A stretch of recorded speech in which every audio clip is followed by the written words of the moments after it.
যে বাংলাদেশে আমরা যতদিন জীবিত থাকব, বাংলাদেশে ইনশাআল্লাহ চাঁদাবাজ, সন্ত্রাস এবং দুর্নীতির কবর রচনা করব ইনশাআল্লাহ। আমরা এই হেদায়েতের দাওয়াত নিয়ে চট্টগ্রাম গিয়েছিলাম, আজকে কুমিল্লায় এসেছি। এখানেও বিভিন্ন রাজনৈতিক দলের যারা নেতৃবৃন্দ উপস্থিত হয়েছেন, আপনাদের প্রতি আমাদের কোনো ক্ষোভ নাই। ছোট ভাই হিসাবে, সন্তান হিসাবে আপনাদের কাছে একটা আবেদন, প্লিজ যারা এই যে কুমিল্লার বাস স্টেশনগুলোতে চাঁদাবাজি করে, সিএনজি স্টেশনে চাঁদাবাজি হয়, মেডিকেলে চাঁদাবাজি হয়, আল্লাহর রাস্তায় আপনারা এগুলা বন্ধ করেন। এবং কুমিল্লায় আমরা শুনেছি অনেক জায়গায় ছোট ছোট কিছু গডফাদার আছে এবং এরা নিত্য নৈমিত্তিক ভাবে খুন করে বেড়ায়, মানুষের জীবনের যারা ব্যবসায়ী রয়েছে তাদের জীবন বিপন্ন করে তুলছে। আমরা আপনাদের কাছে অনুরোধ করব, আসুন এক ঐক্যবদ্ধভাবে আমরা একটা গ্রেটার কুমিল্লা সাজাই, যেখানে আমরা শান্তিতে বসবাস করতে পারবো ইনশাআল্লাহ। সবশেষ দুইটা কথা বলবো।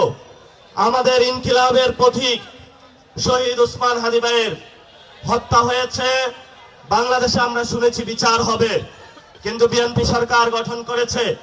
আমরা প্রধানমন্ত্রী তারেক রহমানকে অনুরোধ করব যে আপনি এই বিচার যে প্রক্রিয়া রয়েছে সেটা দ্রুত উদ্যোগ নিন। বাংলাদেশের সারা তরুণ সমাজ অপেক্ষায় আছে, আমরা রাজপথে নামতে প্রস্তুত আছি, কিন্তু আপনাদেরকে সময় দিচ্ছি। আপনারা বলেছিলেন ঈদের পরে আন্দোলন, ঈদের পরে আন্দোলন। আমরা এটা বলবো না যে ঈদের পরে আমরা নামবো। আমরা যেদিন নামবো সেদিন শহীদ ওসমান হাদি ভাইয়ের হত্যাকাণ্ডের বিচার বুঝে নিয়ে ইনশাআল্লাহ মাঠ থেকে বিদায় হবো ইনশাআল্লাহ। আমাদেরকে বলা হয়েছিল আমাদের তিনটা এজেন্ডা ছিল, সংস্কার, বিচার, আরেকটি হলো নির্বাচন। নির্বাচন হয়েছে, আপনারা যেভাবে হোক ক্ষমতায় গিয়েছেন, তাহলে এখন সংস্কারের কি হবে? আমরা সবাই ভোট কেন্দ্রে গিয়েছিলাম, দলভোট হাকে জয়যুক্ত করে বাংলাদেশের মানুষ দিয়েছিল। সংস্কারকে ব্যাহত করার প্রচেষ্টা চলছে। আল্লাহর রাস্তায় আপনারা জনগণ যে ম্যান্ডেট দিয়েছে সংস্কারের পক্ষে, জনগণের বিরুদ্ধে যাবেন না। যদি জনগণের বিরুদ্ধে যান সেটা শহীদ জিয়ার আদর্শ হতে পারে না, বেগম খালেদা জিয়ার আদর্শ হতে পারে না কোনোভাবে। এই জন্য আমরা আপনাদেরকে অনুরোধ করব, যেই পথ শহীদ জিয়াউর রহমান, বেগম খালেদা জিয়া এই বাংলাদেশের মাটিতে জীবন দিয়ে প্রমাণ করে গিয়েছিলেন যে বাংলাদেশের মাটিতেই থাকবো, এখানেই শহীদ হব, তবু বাংলাদেশের মানুষের সাথে গাদ্দারি করব না, সেই পথে আপনাদেরকে থাকার আমরা অনুরোধ জানাচ্ছি। সর্বশেষ কথা, শেখ হাসিনা এখনো কিন্তু আমরা তাদেরকে ফাঁসির কাঠগড়ায় দাঁড় করাতে পারি নাই। ওই যে এই পাশে রয়েছে ইন্ডিয়া, এই ভারতে বসে বসে তারা বাংলাদেশের বিরুদ্ধে ষড়যন্ত্র করছে। আমরা প্রধানমন্ত্রীকে অনুরোধ জানাবো, নির্বাচন হয়েছে, এখন বিচারের উদ্যোগ নিন। আপনাকেই তো শেখ হাসিনা এখানে বাংলাদেশে অনেক নির্যাতন করেছিল, অসংখ্য কুমিল্লার ভাইদেরকে হলো এখানে রাজপথ থেকে ধরে নিয়ে গিয়েছিল। এই যে কুমিল্লার সাক্ষ্য ভাই থেকে শুরু করে প্রত্যেকটা ব্যক্তি এখানে ইয়াসিন ভাই নির্যাতিত হয়েছিল আমরা জানি। কিন্তু আমরা এখন কি দেখতে পাচ্ছি? শেখ হাসিনা ওইখানে বসে বসে হাসছে, আর রাজপথে আমরা এখানে বিচার চেয়ে বেড়াচ্ছি। আপনারা বিচারের উদ্যোগ নিন, ইনশাআল্লাহ নতুন বাংলাদেশ গঠন হবে। সবাই ভালো থাকবেন। ইনকিলাব জিন্দাবাদ, বাংলাদেশ জিন্দাবাদ, কুমিল্লাবাসী জিন্দাবাদ। দেখা হবে রাজপথে ইনশাআল্লাহ। আসসালামু আলাইকুম ওয়া রাহমাতুল্লাহ।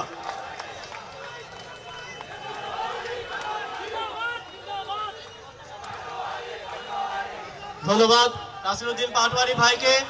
এই পর্যায়ে বক্তব্য নিয়ে আসছেন সাবেক সফল উপদেষ্টা, কুমিল্লার মুরাদনগরের সন্তান, জাতীয় নাগরিক পার্টির মুখপাত্র জনাব আসিফ মাহমুদ সজীব ভুঁইয়া।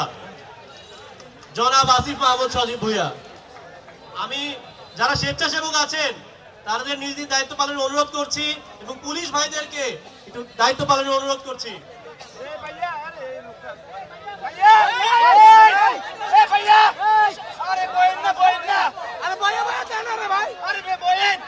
আসসালামু আলাইকুম প্রিয় কুমিল্লাবাসী, আপনারা সবাই কেমন আছেন?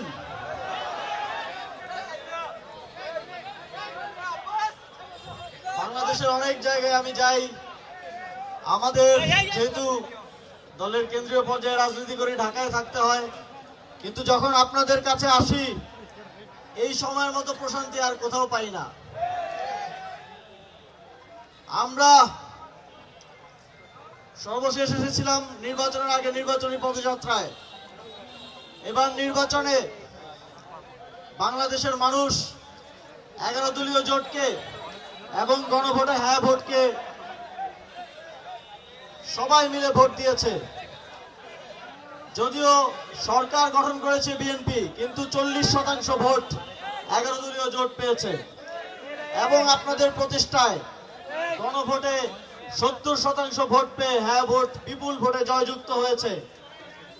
কিন্তু আমরা নির্বাচনের পর, সরকার গঠনের পর কি দেখতে পাচ্ছি?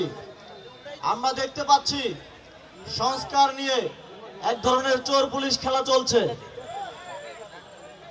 সরকার একদিকে বিরোধী দলকে জুলাই সনদকে সম্মান করব বলে ডেপুটি স্পিকার দেওয়ার কথা বলে ললিপপ দেখাচ্ছে, অন্যদিকে তাদের দলীয় আইনজীবীদেরকে তারা হাইকোর্টে পাঠিয়ে জুলাই সনদ এবং গণভোট অধ্যাদেশকে অবৈধ হিসেবে রায় নিয়ে আসার চেষ্টা করছে। আমরা আপনাদের এই ধরনের চালাকি বুঝতে পারি। আপনারা যদি মনে করেন রাজনীতি একমাত্র আপনারাই বুঝেন এবং বাংলাদেশের মানুষকে দীর্ঘদিনের মতো বারবার বোকা বানিয়ে বাংলাদেশের জনগণের যেই প্রাপ্য অধিকার, বাংলাদেশের জনগণের ভোট দেওয়ার মধ্য দিয়ে গণভোটে হ্যাঁ ভোটকে জয়যুক্ত করে যেই সংস্কারের অধিকার, সেই অধিকার কেড়ে নিয়ে আপনারা শুধুমাত্র একটা ডেপুটি স্পিকার, ছোট ছোট ললিপপ এগুলো রাজনৈতিক দলগুলোকে দিয়ে বুঝ দেওয়ার চেষ্টা করবেন, আর বাংলাদেশের মানুষ সেটা বুঝবে না। এই ভুলের মধ্যে থাকবেন না।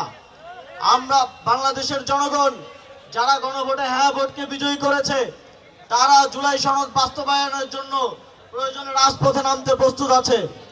আমাদের সহযোদ্ধারা যারা সংসদে গিয়েছেন, তারা সংসদে তাদের আওয়াজ তুলবেন। তারা আমাদের প্রতিনিধি হিসেবে সেখানে সংস্কার বাস্তবায়নের জন্য, এদেশের মানুষের অধিকার বাস্তবায়নের জন্য আওয়াজ তুলবেন এবং আমরাও রাজপথে প্রস্তুত থাকব। যদি আমরা দেখি জুলাই সনদ বাস্তবায়নের ক্ষেত্রে এই ধরনের পায়তারা চলমান রয়েছে, তাহলে আমরা সারা বাংলাদেশে রাজপথে নামার জন্য প্রস্তুত হয়ে থাকব। কুমিল্লার জনগণ, আপনারা প্রস্তুত আছেন না?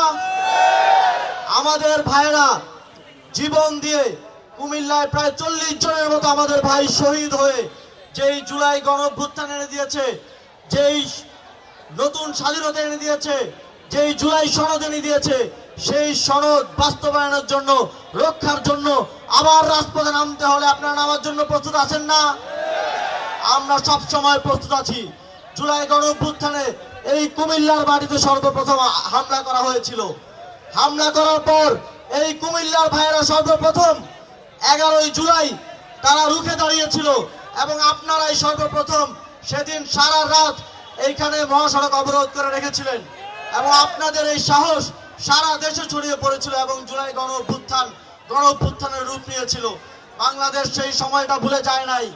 আবারও যদি সেই সময় আসে, আবারও যদি জুলাইকে হত্যা করার, জুলাই সনদকে হত্যা করার কোনো পায়তারা করা হয়, কুমিল্লায় আমাদেরকে পথ দেখাবে ইনশাআল্লাহ।